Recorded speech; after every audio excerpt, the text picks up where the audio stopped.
अजमेर जिला भारतीय जनता पार्टी ने जिला प्रशासन पर कई आरोप लगाते हुए व्यवस्थाओं को सुधारने की मांग की है।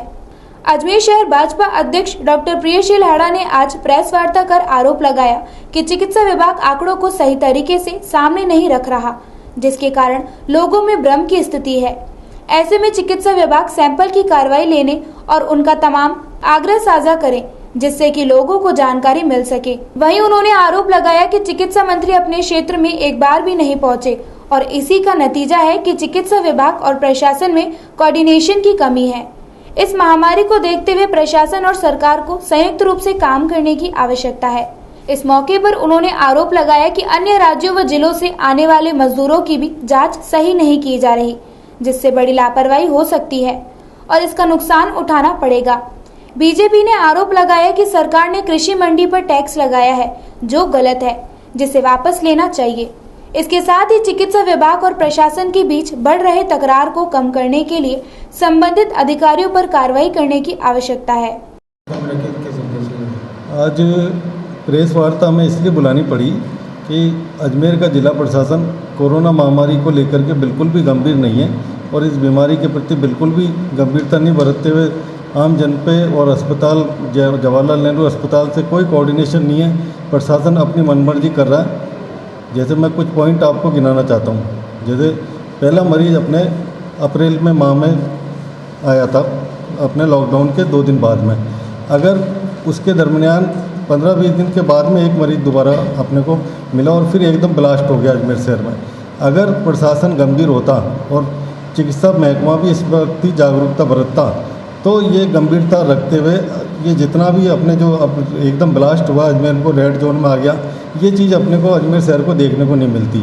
इसमें हमारा निवेदन सिर्फ इतना सा है कि जो सैम्पलिंग है, जैसे अब शहर में 5 मशीनें आ गई है और 5 मशीनों की जो अपनी सैम्पलिंग की तादाद है 4000 से ऊपर की है और सैंपल अभी कुल जो लिए जा रहे हैं 100-150 के अंतर पे लिए जा रहे हैं और रिपोर्ट भी शाम तक उनकी नहीं आती है। हमारा निवेदन ये है कि प्रतिदिन का आंकड़ा दिया जाए आपको भी और जन जागरण को भी कि भाई आपने कितने सैंपल लिए। मान लो 150 सैंपल लिए, उसमें से कितने पॉजिटिव आए, कितने नेगेटिव आए, कितने पेंडिंग रहे तो उनकी बाद में स्थिति क्या है, ये बिल्कुल भी किसी को नहीं बताया जाता।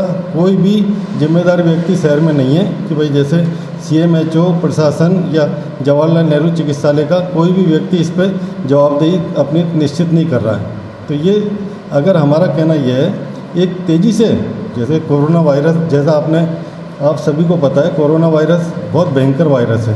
पहले आज तक ऐसा वायरस अपने हिंदुस्तान में या दुनिया में ऐसा वायरस नहीं आया जो अपने एक दूसरे को संक्रमित करता है और 14 दिन बाद दूसरे व्यक्ति में लक्षण दिखाई देते हैं, 14 से 20 दिन बाद। और अभी तो हो ये रहा है कि मरीज एसिम्टोमेटिक मतलब उसमें अपने को बिल्कुल भी लक्षण नहीं दिखाई देते। जैसे मेरे में कोरोना का वायरस है लेकिन मैं आपको किसी को पता नहीं लग रहा, न तो मेरे में बुखार है, न जुकाम है, न खांसी है, ऐसा कोई लक्षण नहीं है, लेकिन मैं दूसरे को संक्रमित कर रहा हूँ। तो इसका सीधा उपाय यही है कि अपन मास स्केल पे सैम्पलिंग करें।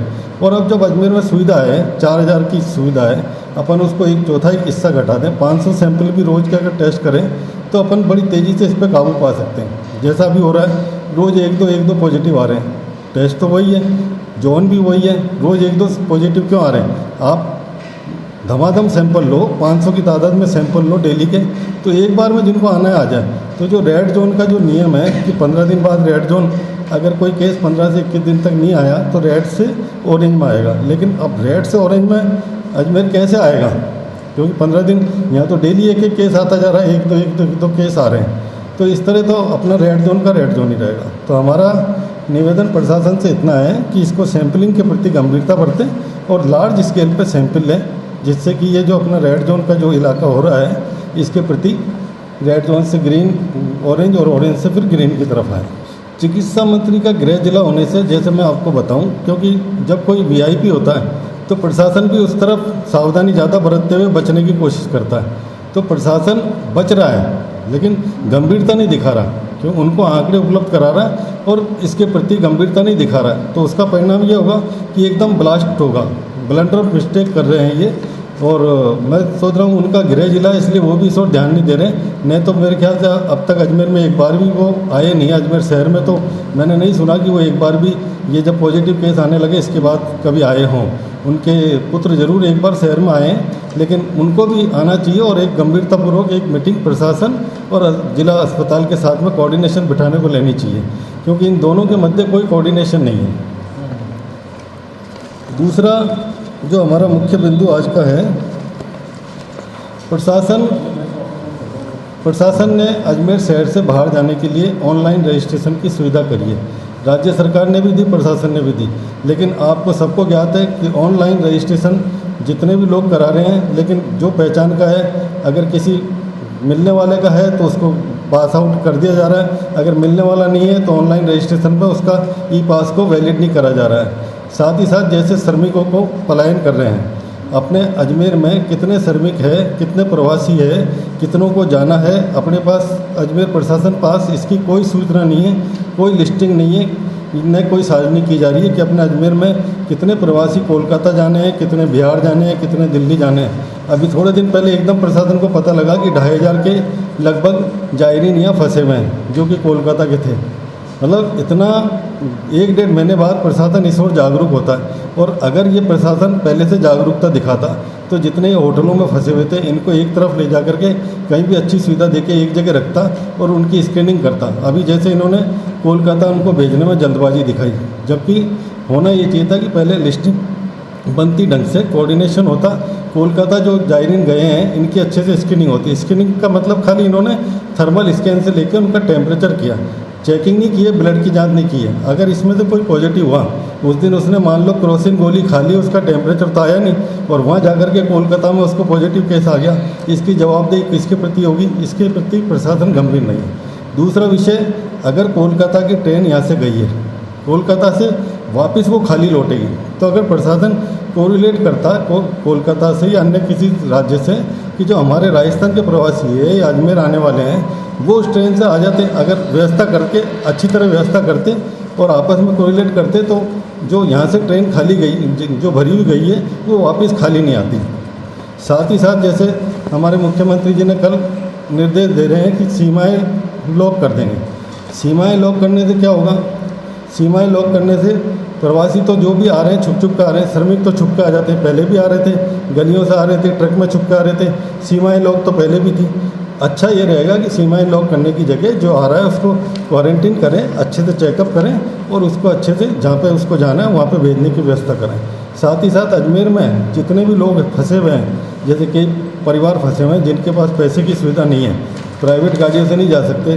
जैसे उदाहरण देता हूँ, कोई दिल्ली का परिवार अजमेर में फंसा हुआ है या कोई आगरा का परिवार अजमेर में फंसा हुआ है, तो ऐसे परिवारों के लिए इन्होंने कोई व्यवस्था नहीं करी है। या तो वो 15-20 हज़ार की गाड़ी खुद की करे, और अगर वो नहीं व्यवस्था कर पा रहा तो प्रशासन पास उनको भेजने की कोई व्यवस्था नहीं है, कोई पास जारी नहीं किए जा रहे हैं। ऐसे लोग घरों में बहुत तादाद में हैं। प्रशासन ने तो उनकी लिस्टिंग ना फिर उनका रजिस्ट्रेशन ना फिर कुछ चीज़ें उनकी आमजन को दिखाया जा रहा है। खाद्यान्न वितरण को लेकर के कल हमारे कांग्रेस के पार्षद ने जयपाल जी के साथ में जाकर के प्रशासन को एक ज्ञापन भी दिया।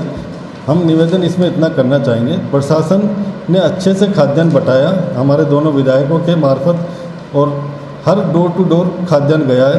उसमें खाद्यान्न में सब चीज़ें अच्छी मात्रा में सभी को गई है।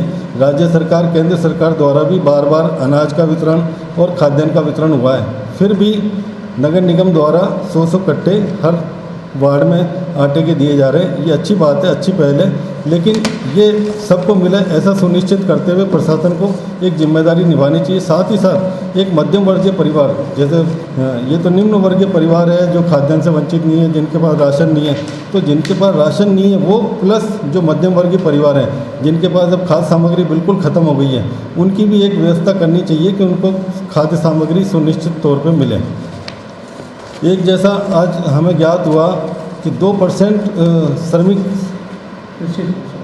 2% कृषि कल्याण कोष में जितने भी जिन्सों का उत्पादन होता है, अनाज हुआ या और भी जिन्स है, 2% का उस पर टैक्स प्रशासन द्वारा, राज्य सरकार द्वारा उन पर लगाया जा रहा है। एक तरफ तो राज्य सरकार कहती है कि हम किसानों का कर्जा माफ़ करेंगे, बिजली में छूट देंगे, सब तरह की किसानों को छूट देने की बात करते हैं, और अभी ऐसा वक्त में जबकि किसानों बिल्कुल बुरी तरह जूझ रहा है, ओलावृष्टि हो रही है, पानी की बरसात से, और वैसे भी खेती नहीं कर पा रहा, कटाई ढंग से नहीं हो पाई है। ऐसे में 2% का टैक्स लगाना, जैसे आज उन्होंने 5 दिन के लिए सभी मंडियां बंद रहेगी, तो ये टैक्स लगाना सरकार को, हमारे भारतीय जनता पार्टी की तरफ से हम तो मांग करते हैं कि ये टैक्स को वापस लेना चाहिए और किसानों को राहत देनी चाहिए। एक अंतिम विषय और मैं आपके सामने रखना चाह रहा हूँ, जैसे जिला प्रशासन और अस्पताल प्रशासन में कोई कोऑर्डिनेशन नहीं है। 15 दिनों पहले एसडीएम द्वारा महिला चिकित्सक के साथ बदसलूकी की गई, उसको लेकर के इन्हों में समझौता हुआ, और परंतु आज 15 दिन बीत जाने के बाद भी एसडीएम के ऊपर कोई कार्रवाई नहीं की गई। जिला प्रशासन अपनी मनमर्जी करता है, चिकित्सकों को बुरी तरह दबाया जाता है और इसी की वजह से वो अपना कामकाज में ध्यान नहीं रखते हैं। तो जब चिकित्सक कल से काली पट्टी बांध के अपना विरोध प्रकट करेंगे और ब्लैक फ्राइडे मनाना चाहते हैं, तो हमें कहना यह है कि प्रशासन को इस ओर भी ध्यान देना चाहिए। और भारतीय जनता पार्टी इस सभी की निंदा करती है और चिकित्सकों के साथ पूरी तरह खड़ी है और इसकी भी जांच करनी चाहिए।